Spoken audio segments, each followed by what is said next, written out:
ఈ వింటర్ లో స్నానం చేయకుండా ఉంటానేమో కానీ కూలింగ్ వాటర్ తాకుండా మాత్రం ఉండలేను. మన వీడియో ఎవరైనా ఫస్ట్ టైం చూసినట్లయితే మనం 1K చాలా దగ్గరలో ఉన్నాం. త్వరగా సబ్స్క్రైబ్ చేసుకోవచ్చు కదా.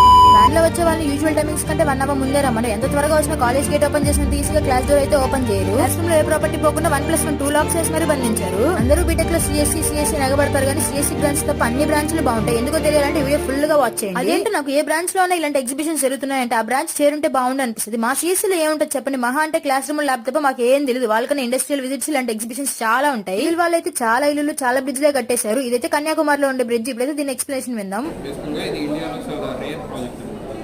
హార్డ్లీ ఒక 3 ప్రాజెక్ట్స్ ఉన్నాయి. ఒకటి తమిళనాడులో, ఇంకోటి కలకట్టాలో, ఇంకోటి కొచ్చి కేరళలో.